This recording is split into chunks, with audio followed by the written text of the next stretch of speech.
বর্তমানে বাজারে দুই ধরনের কন্ডম পাওয়া যায়। একটা কন্ডম এক্সটার্নাল কন্ডম, এই এক্সটার্নাল কন্ডম পুরুষে ব্যবহার করে থাকে। আর একটা কন্ডম ইন্টারনাল কন্ডম, এই ইন্টারনাল কন্ডমরা মহিলারা ব্যবহার করে থাকে। এখন এক্সটার্নাল কন্ডোমের থেকে ইন্টারনাল কন্ডোমে ব্যবহারের অনেক অনেক সুবিধা আছে।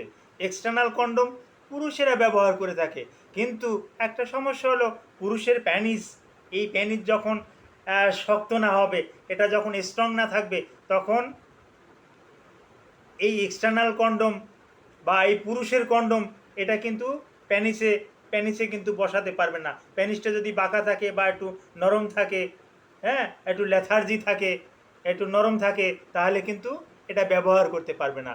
কিন্তু এই ফিমেল কন্ডোম বা মহিলাদের কন্ডোম, এটা যৌন মিলনের ইচ্ছা করলে 4-5 মিনিট আগেও এটা ব্যবহার করা যায়। এ ব্যাপারে কিছু গুরুত্বপূর্ণ আলোচনা করব। আসসালামু আলাইকুম রহমতুল্লাহি ওয়া বারাকাতুহু। আমি ডাক্তার মীর শহীদুল ইসলাম। আমার চেম্বার শুভেচ্ছা 255, ঐতিহ্যবাহী শেখ ঘাট, সিলেট।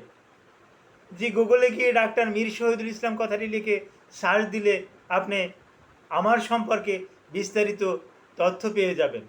জি দর্শক শ্রোতা, আর দেরি নয়, আলোচনা করব ফিমেল কন্ডোম বা এক্সটার্নাল কন্ডোমের উপকারিতা নিয়ে অনেক আলোচনা করব। এই কন্ডোম দুই প্রকার, আগেই বলছি, একটা এক্সটার্নাল কন্ডোম, একটা ইন্টারনাল কন্ডোম। এক্সটার্নাল কন্ডোমটা পুরুষে ব্যবহার করে থাকে, এটা পেনিসে ব্যবহার করে। পেনিস যখন শক্ত থাকে, এটা শুধু তখনই ব্যবহার করা যায়। পেনিস যদি নরম থাকে, পেনিস যদি দুর্বল থাকে, পেনিস যদি স্ট্রং না হয়, তাহলে কিন্তু এই এক্সটার্নাল কন্ডোম ব্যবহার করা যায় না।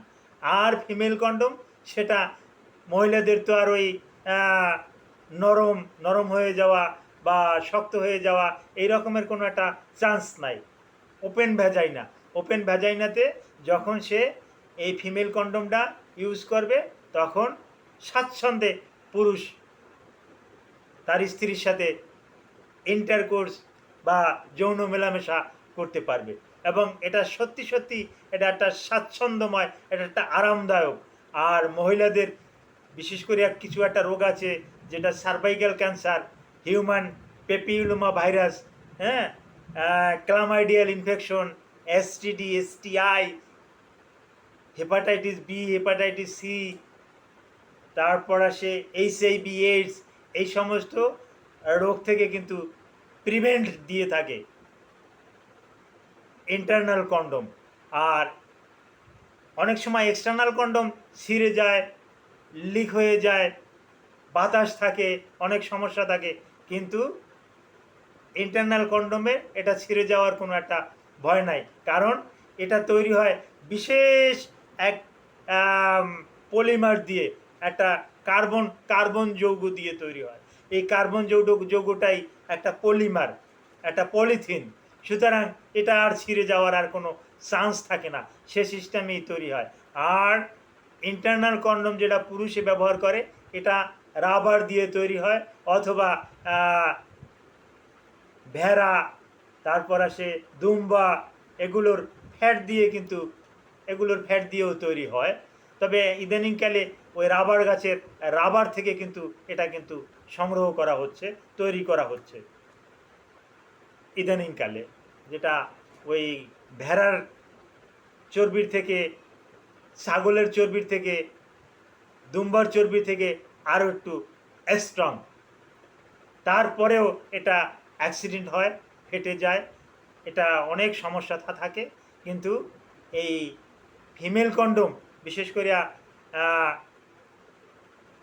গর্ভনিরোধের জন্য,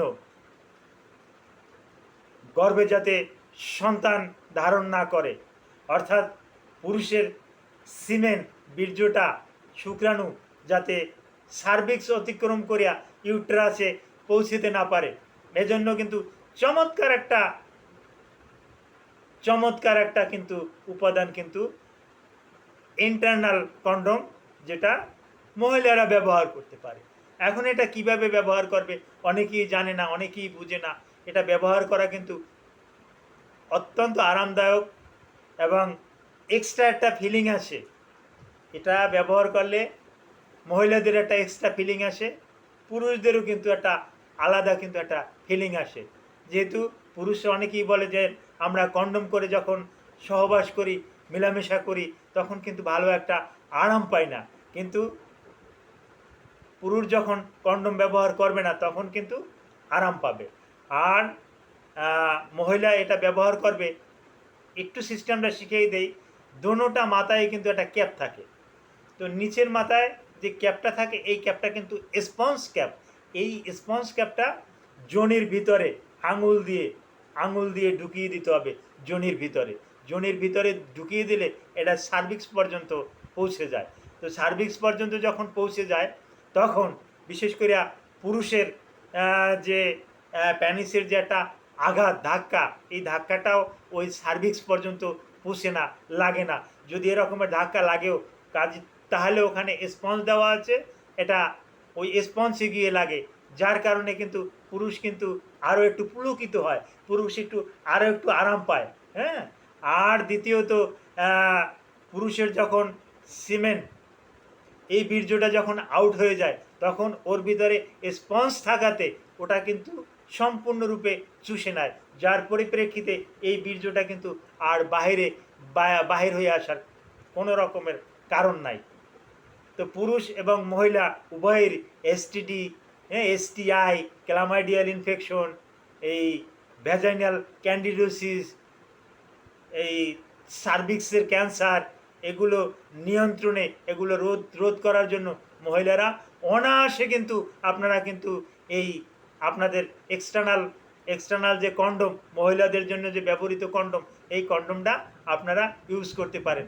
যারা এই ব্যবহারের বিধিনিয়ম জানেন না, তারা এই ভিডিওর কমেন্ট বক্সে কমেন্ট করলে আমি চেষ্টা করব আপনাদেরকে কমেন্টের উত্তর দেওয়ার জন্য।